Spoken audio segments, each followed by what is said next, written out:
Bonjour, c'est Jules Lavie pour Code Source, le podcast d'actualité du Parisien.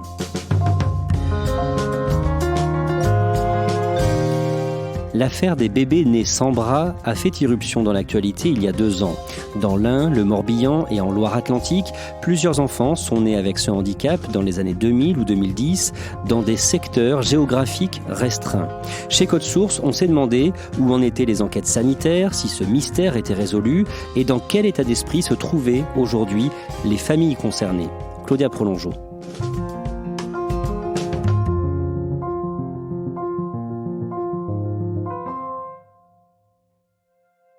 Samuel Bernard a 44 ans, il est enseignant et habite dans le Morbihan.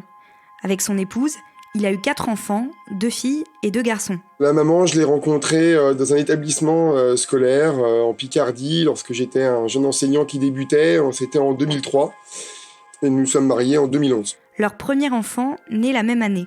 L'aîné s'appelle Maël, il vient d'avoir 8 ans. La seconde s'appelle Aliénor, elle vient d'avoir 7 ans. Il y a un petit Loïc qui lui a 5 ans et la dernière s'appelle Erin et elle a 3 ans. Aliénor qui est née le 13 avril 2013, donc notre second enfant, et c'est elle qui est née avec une agénésie transverse du membre supérieur. Ça concerne son bras gauche, c'est-à-dire qu'elle est née sans avant-bras gauche. Donc si vous voulez, elle a un bras qui va jusqu'au coude, elle a l'articulation du coude, et après le coude, il n'y a pas de prolongement. Voilà, donc elle n'a pas d'avant-bras, pas de main, et elle a 5 petits bourgeons qui se situent au niveau du coude, qui peuvent faire penser à 5 petits doigts. Mais voilà, on voit bien qu'il y a eu une partie du membre qui ne s'est pas développée. Ce handicap, Samuel et sa femme en ont pris conscience en même temps que les médecins, au 5e mois de grossesse. Tout allait bien, on s'est rendu à l'échographie, donc au pôle médical de Lorient, et durant l'échographie, l'échographiste n'arrivait pas à voir son bras gauche, son avant-bras gauche, donc il a fait se retourner ma femme dans différentes positions parce qu'il pensait que le bébé en fait était couché dessus, et puis à un moment donné, il s'est rendu compte qu'en fait, ça n'avait pas grand-chose de chercher plus longtemps puisqu'il y avait probablement pas d'avant-bras gauche. Donc c'était en décembre 2012. Et donc on a été envoyé ensuite à l'hôpital sud de Rennes pour avoir des confirmations du diagnostic qui avait été fait à Lorient. Le diagnostic a été confirmé, et à partir de là, donc 3 mois avant l'accouchement, 3-4 mois avant l'accouchement, on a appris l'existence de la malformation. Donc évidemment, ça a été un choc au départ, et ce qui s'est passé, c'est qu'il a fallu confirmer le diagnostic, mais aussi vérifier assez vite qu'il n'y avait pas d'autres problèmes qui pouvaient se présenter pour le bébé. Et en fait, on a été finalement rassurés en disant que c'était une malformation qui avait un caractère isolé, et que a priori, c'était une enfant qui naîtrait certes sans avant-bras gauche, mais n'aurait pas d'autres problèmes de santé ou moteurs qui se grefferaient là-dessus. Après l'annonce de cette malformation, aucune explication ne vient. Mais les parents ne se posent pas plus de questions que ça. Les problèmes de santé arrivent, ne sont pas toujours expliqués, et finalement, ils sont plutôt rassurés de savoir que leur enfant, malgré tout, ira bien. On s'est un peu documenté, et puis on a aussi, eu tellement d'images médicales qui ont été faites pour vérifier qu'il n'y avait pas d'autres problèmes. On a eu des échos 3D, des photos, des échos couleurs, on a eu donc en fait on savait exactement à quoi la malformation ressemblait. Ce qui fait que le jour où ma femme a accouché à la maternité, finalement quand on a vu le bébé pour la première fois, on savait pas que c'était une fille d'ailleurs, on connaissait même pas le sexe de l'enfant. Donc finalement ce qui a prédominé, c'était juste la joie que l'accouchement se passe bien. On était content d'avoir une petite fille parce qu'on avait un garçon, donc on était absolument ravis que le second soit une petite fille. Et finalement, quand on a vu la malformation, comme on avait déjà vu les échographies détaillées qui avaient été faites auparavant, on n'a pas du tout été surpris. De retour à la maison, les choses se passent comme pour tous les parents ramenant leur nouveau-né chez eux. Finalement, Maël, il a toujours grandi en voyant sa sœur comme ça. Et du coup, il a jamais posé lui directement de questions. Je pense que s'il avait eu 4 ans ou 5 ans, il aurait été interpellé à la naissance par la malformation, mais du fait qu'il n'avait qu'1 an, il commençait juste un peu à parler, et c'est pas un âge où on pose ce type de questions, et finalement, et en fait, les autres sont arrivés après, donc en fait, ils ont toujours grandi en voyant leur sœur comme ça, et du coup, pour eux, ça fait vraiment partie de leur univers. Pour eux, c'est quelque chose de très naturel, à tel point qu'ils peuvent aussi être, très maladroits, et voire désagréables, parce que pour eux, c'est quelque chose de naturel, donc ils vont se moquer d'elle, parfois sur ce thème-là, comme ils se moqueraient d'une coupe de cheveux ou d'un vêtement, parce que c'est complètement intégré dans la vie de la maison. Quelques mois avant la naissance d'Aliénor, le médecin généraliste de la famille leur apprend qu'une autre petite fille, née 1 an avant, souffre de la même malformation dans la commune. Il leur propose de les mettre en relation. Et nous, en fait, dans un premier temps, on s'est dit qu'on voulait pas voir d'autres enfants comme ça avant la naissance de notre fille. On voulait que le premier enfant qu'on voit avec la malformation soit notre fille. Donc on n'avait pas été sur Internet non plus pour voir des images, des photos, parce qu'on voulait, voilà. Et donc on a attendu la naissance d'Aliénor en avril. Et en fait, dès juin 2013, donc finalement 2-3 mois après la naissance d'Aliénor, on a rencontré à Guidel, Isabelle, Charlotte et puis le mari d'Isabelle. Voilà. Donc on les avait reçus chez nous un après-midi, voilà, pour un café. Et puis voilà, donc à cette époque-là, Aliénor avait 3 mois, Charlotte avait 1 an. À ce moment-là, si vous voulez, on n'était pas encore dans la dynamique des causes, on était 2 sur la même commune. Bon, finalement, on s'est dit que c'était un coup de chance, ça permettait pour Aliénor d'avoir une petite fille qui était comme elle. Nous, ça nous permettait, en rencontrant Isabelle, d'avoir des informations, parce qu'Isabelle avait déjà un vécu que nous, on n'avait pas encore. Si vous voulez, nos premiers échanges ont surtout tourné autour de ça. Et finalement, c'est vraiment que 2 ans plus tard, en 2015, que Isabelle va remarquer via l'association qui s'appelle la CDA, qui regroupe les personnes qui ont des agénésies de membres. Donc c'est A2SEDEA. Via la plateforme Facebook de cette association, elle va remarquer qu'il y a une 3e maman à Guidel qui se trouve aussi dans cette situation, que nous, on n'avait jamais rencontrée, donc c'est Madame Mostini. Et voilà. Et donc là, on se rend compte qu'il y a 3 cas comme cela à Guidel. Et là, ça paraît quand même suffisamment étrange. Hein. Isabelle l'a raconté. Voilà, il y avait environ 110, à ce moment-là, 110, une centaine de naissances par an à Guidel. Et tout d'un coup, en l'espace de 18 mois, il y avait 3 enfants qui étaient nés avec exactement la même malformation sur la commune. Et donc, c'est à partir du printemps 2015, si vous voulez, qu'Isabelle prend la peine d'alerter les autorités sanitaires. En plus, elle est les médecins généralistes, donc elle avait des contacts, et elle n'a pas hésité à le faire. Et voilà, donc l'alerte est lancée à ce moment-là. On est 2 ans après la naissance d'Aliénor. Il faut alors attendre octobre 2016 pour que la famille rencontre des médecins du registre des malformations congénitales en Bretagne, qui est donc chargé de les répertorier. On a la chance en Bretagne d'avoir un registre des malformations, il n'y en a que 6 sur le territoire français. On a eu 2 médecins du registre qui sont venus à notre domicile pour nous faire compléter un questionnaire. On remplit le questionnaire avec eux, on passe plusieurs heures, ils regardent un peu notre jardin, ils regardent un peu où on habite, et puis ils nous disent, ce qu'on entend très bien d'ailleurs, que voilà, nos dossiers vont être traités, qu'il va pas falloir forcément qu'on attende une réponse rapide, ni peut-être précise, que peut-être qu'on trouverait jamais, et puis bon, bah ça on l'entendait. C'est vrai que nous, on était quand même plutôt confiants, c'est-à-dire qu'on attendait, puis on sait bien que sur ces questions-là, les choses ne vont pas forcément très vite. Et puis après, en fait, c'était plutôt un silence radio. C'est-à-dire que on nous a pas recontactés, et moi et ma femme, on laissait les choses couler, mais Isabelle Grassin, comme elle était médecin, elle n'a pas hésité à envoyer des mails et à contacter le registre des malformations bretons pour les relancer à plusieurs reprises afin de savoir où en était le traitement des informations du dossier, quoi. À la fin de l'année, après de multiples relances d'Isabelle Grassin auprès du registre, les familles finissent par apprendre que le dossier a été traité et que rien de particulier ne s'en dégage. Et puis les choses en sont restées là. Voilà. Et en fait, pendant ces 2 années-là, on n'a jamais été recontacté et il a fallu attendre, on va dire, l'automne 2018 pour que le rapport produit par Santé publique concernant justement les enquêtes qui avaient été menées en Bretagne, mais aussi en Loire-Atlantique et dans l'Ain, soit publié. Le 26 septembre 2018, dans le 20h de France 2, un reportage est consacré à l'histoire d'enfants nés sans bras. 7 en 5 ans, dans le seul département de l'Ain. L'œil du 20h s'est penché sur un rapport médical troublant, longtemps resté confidentiel. Autour de Druyat, ce village de l'Ain, en 5 ans, 7 bébés sont nés sans bras ou sans main. Une fréquence hors norme selon la structure qui a donné l'alerte, et qui pourtant, aujourd'hui, est menacée de disparaître. Cette structure, le REMERA, recense les malformations. Et c'est Emmanuelle Amar, une épidémiologiste y travaillant, qui est la première à avoir lancé l'alerte. On s'est retrouvé dans un moment de tempête médiatique lorsque Emmanuelle Amar a joué, elle, le rôle de lanceuse d'alerte dans l'Ain, et très vite, la connexion s'est faite entre l'Ain, la Loire-Atlantique et le Morbihan. Donc là, on a reçu les premiers journalistes, si vous voulez, à l'automne 2018.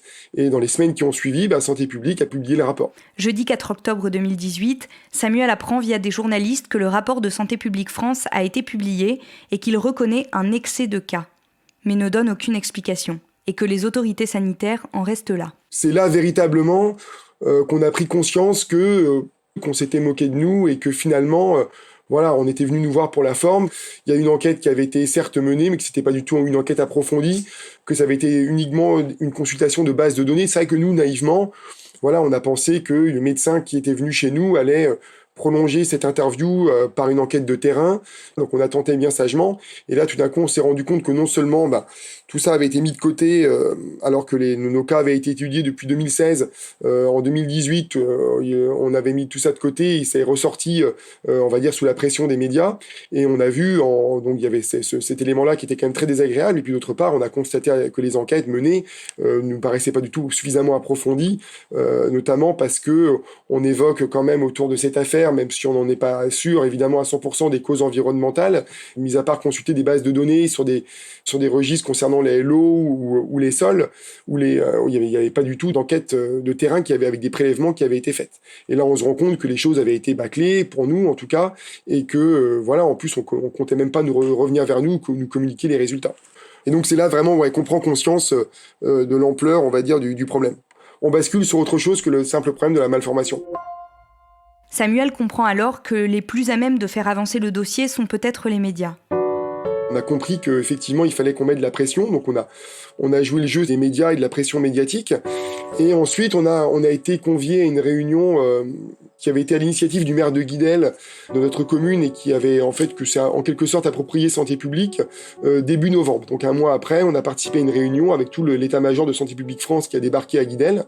On a eu une réunion à la mairie à caractère privé, puis il y a une réunion publique dans la salle de spectacle de la ville, durant laquelle on a pu essayer de demander des comptes, mais bon, voilà, on nous disait que le rapport de toute façon allait sortir, qu'on nous avait rien caché, que ceci, que cela, enfin voilà, il y avait tout un discours qui était prévu pour l'occasion, pour nous rassurer, pour nous laisser entendre que finalement le travail avait été fait et que dorénavant, voilà, ils allaient surveiller avec encore plus, de vigilance les problèmes de malformation. Mais voilà, il n'y avait pas d'éléments supplémentaires qui nous étaient apportés, en tout cas en termes de promesses d'enquête et notamment d'enquête de terrain. Dans la tempête médiatique, Agnès Buzyn, alors ministre de la Santé, est sollicitée.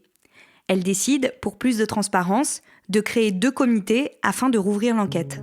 Donc un comité d'orientation auquel moi j'ai appartenu avec Madame Grassin, Madame Amar et puis d'autres personnalités qui avaient pour objectif, on va dire, d'ouvrir à la société civile en quelque sorte l'enquête et de lui permettre, on va dire, d'avoir un regard sur ce qui allait se passer.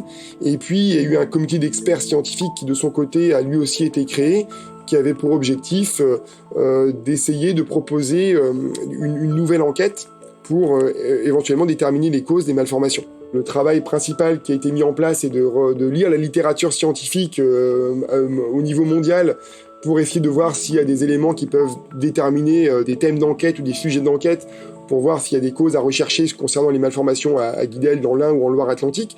Donc on nous a tout de suite dit, ce sont des milliers d'ouvrages ou d'articles à lire, donc ça ne peut pas être fait tout de suite. Donc là, on s'est dit que c'était quand même complètement aberrant, alors non pas d'aller voir la littérature scientifique, mais on s'est dit que c'est un travail qui aurait pu être commencé dès 2015, quand on a donné l'alerte, par exemple.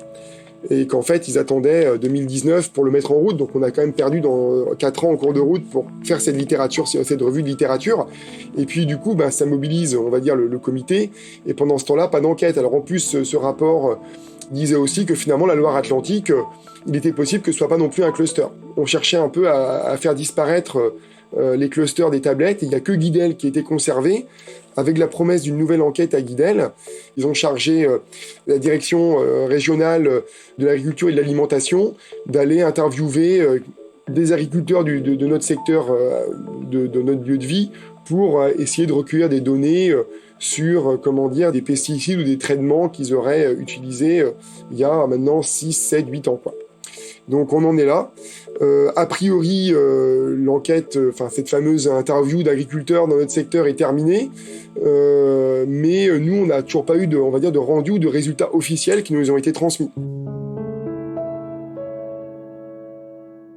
Le 5 novembre dernier, le comité d'orientation auquel appartenait Samuel leur a annoncé que c'était leur dernière réunion et qu'ils ne seraient donc plus en mesure de suivre la suite du dossier. On n'a eu aucune explication sur la raison de la suppression de notre comité. On a posé la question à plusieurs reprises, ni l'ANSES ni Santé publique n'ont répondu. La DGS, la personne qui est notre interlocutrice à la DGS est incapable de nous répondre elle aussi. Donc en fait, voilà, on est quand même dans un certain flou. Bon, après, voilà, en plus, il y a la crise du Covid là, qui est passée par là. Donc les experts devaient se réunir à nouveau le 7 mai Donc il y a quelques jours, on n'a pas d'infos, mais à mon avis, il n'y a pas eu de réunion dans la mesure où je pense que la DGS a eu d'autres chats à fouetter ces 2 derniers mois et on le comprend très bien. Maintenant, on aimerait quand même que cette crise du Covid ne serve pas à enterrer le dossier des malformations qui concernent nos enfants, qu'on aimerait quand même qu'on aille au bout de cette histoire-là, parce que pour nous, elle est quand même pas tout à fait terminée. J'aurais bien aimé aussi qu'à un moment ou un autre, la DGS, l'ANSES ou Santé publique nous disent publiquement on n'a pas fait ce qu'il fallait à un moment donné.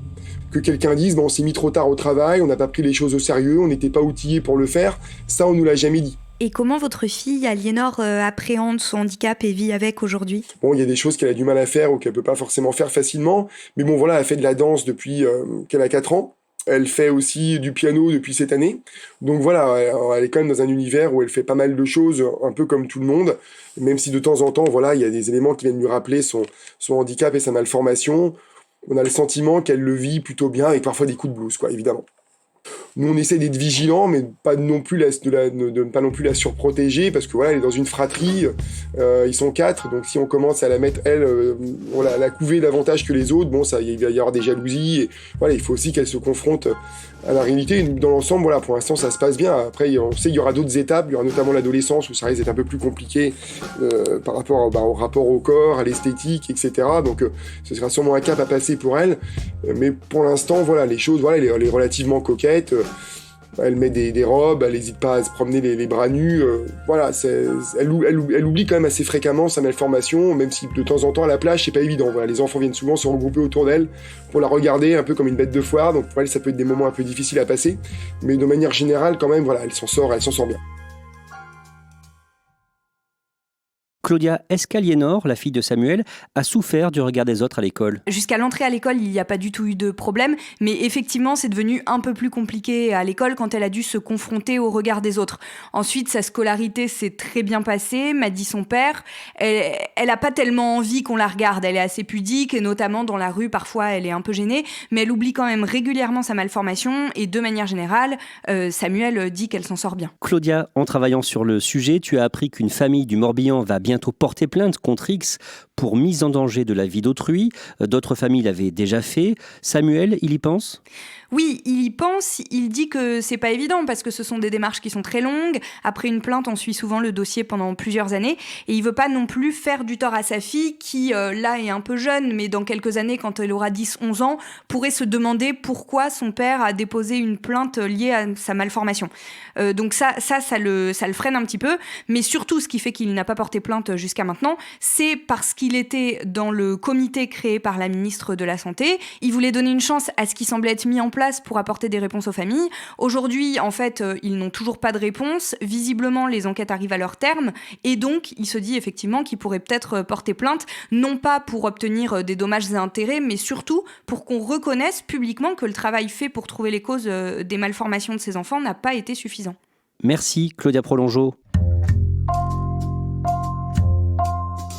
Code Source est le podcast d'actualité du Parisien, disponible chaque soir du lundi au vendredi. Si vous aimez Code Source, n'hésitez pas à nous le dire en mettant des petites étoiles et en vous abonnant sur votre application de podcast préférée comme Apple Podcast ou Podcast Addict. Cet épisode de Code Source a été produit par Stéphane Geneste et Marion Botorel. Réalisation, Benoît Gillon.